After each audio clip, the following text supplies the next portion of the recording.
দেবযানী, সঙ্গীতা, রিমি, স্বাগতা, মামন, টুম্পা, মধুমিতা, শ্রাবণী, অর্ণা, মুনিয়া, due, উজান, চিনি, নেহা, বিপাশা, সার্থিক ও দেবারতী।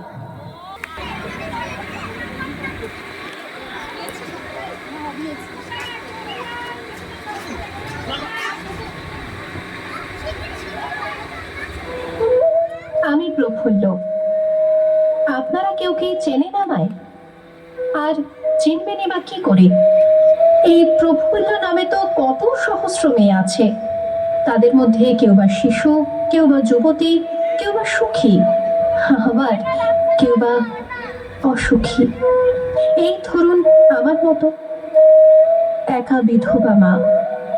আমাকে তার সর্বসুখ ত্যাগ করে মানুষ করেন।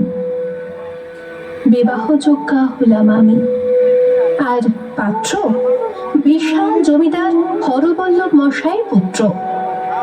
যদিও মেয়ে মানুষদের তাদের স্বামীর নাম নিতে নেই, তবুও আপনাদের জানার জন্য বলি, তার নাম ব্রজেশ্বর।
কিন্তু গরিব মানুষদের যে সুখী হতে নেই,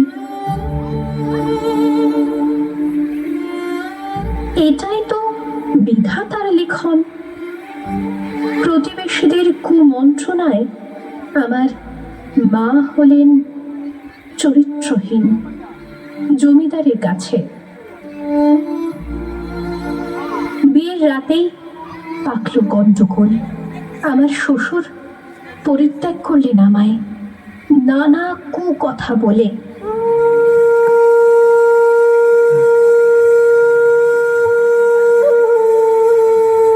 ফিরে যাওয়ার চেষ্টা করলাম শ্বশুর বাড়িতে, কপালে আবার জুটল প্রত্যাখ্যান। ফিরে এলাম বাড়িতে, কিন্তু হায় বিধাতা, এ কি তোমার খেলা! হারালাম মাকে। এই পৃথিবীতে আমি আজ একলা।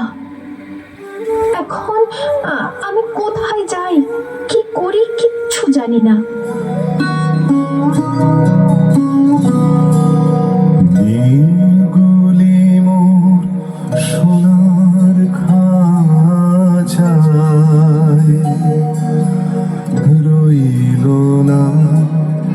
রইল না সেই যে আমার নানা রঙের দিনগুলি, কান্না হাসির বাঁধন।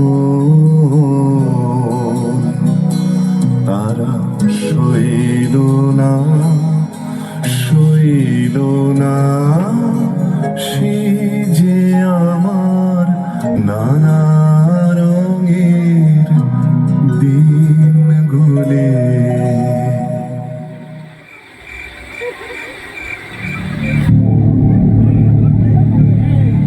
আরে ওরা কারা?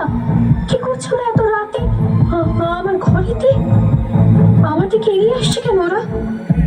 কি ওরা যে আমাকে ধরে নিয়ে তুলে দিল বাইরে রাখা বালতিটাতে। পালানোর অনেক চেষ্টা করলাম, কিন্তু ওদের এই শক্তির কাছে পরাস্ত হলাম। শুনলাম কোনো এক জমিদারের হাতে তুলে দেবে আমাকে তার ভোগের জন্য। চোখে নেমে এলো অন্ধকার। পালকি চলল অন্ধকার জঙ্গলের পথ ধরে।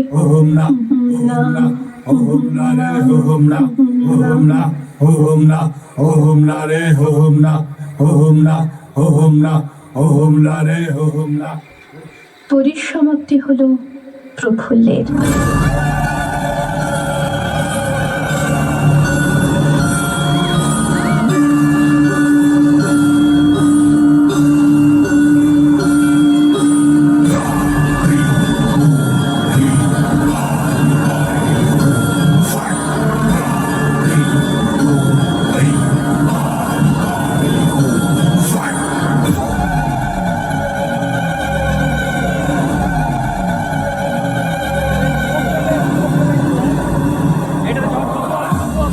ভবানী পাঠক আমার ঈশ্বর উদ্ধার করলেন আমাকে ওই জমিদার বাহিনীর হাত থেকে।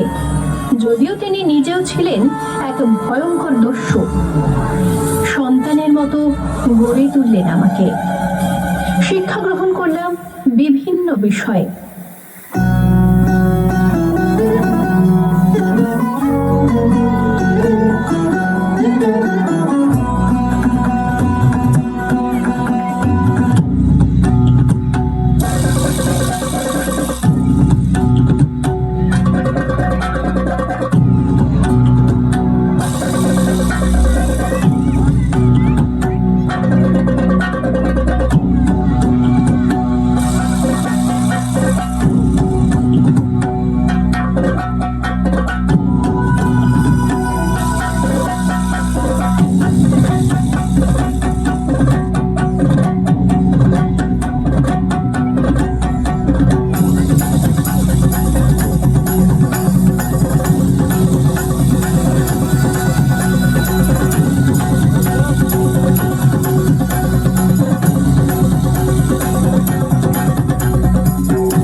জন্ম হলো আমার।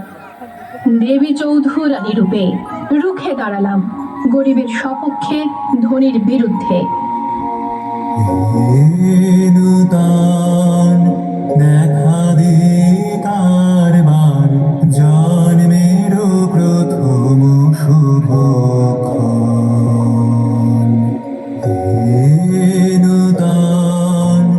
দেখা দে কারবার জন্মের প্রথম শুভক্ষণ। তোমার প্রকাশ কুহেলি কাপড়ে উদ্ঘাটন সূর্যের মতো। আজ আমি দেবী চৌধুরানী। আজ সবাই আমাকে সম্মান করে ভবানী পাঠকের আশীর্বাদ ধন্য বলে। গুরু বিজয়ের কেতন উড়াও হে শূন্যে, উড়াও উড়াও হে প্রবল প্রাণ তুলিরে। ধন্য করো করুণার পুণ্যে ধন্য করো হে কবল প্রাণ। কিন্তু আজও ঘরের অন্ধকার কোণে কেঁদে চলেছে আমার মতো বহু প্রফুল্ল। কারণ তাদের হাত ধরে উদ্ধার করার জন্য ভবানী পাঠকেরাই তো আজ আর নেই, তাই হারিয়ে গেছে কালকে দেবী চৌধুরানীরাও। আসুন না সবাই মিলে খুঁজে আনি অন্তত একটি ভবানী পাঠককে। আবার সৃষ্টি করুন তিনি আমার মতো অনেক দেবী চৌধুরানীর। গর্জে উঠুক তারা বঞ্চনা লাঞ্ছনার বিরুদ্ধে। তৈরি হোক লিঙ্গ লিঙ্গ, বর্ণ, জাত, ধনী গরিব নির্বিশেষে এক বৈষম্যহীন সুস্থ সমাজ।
দাঁড়া মাউস পিছনে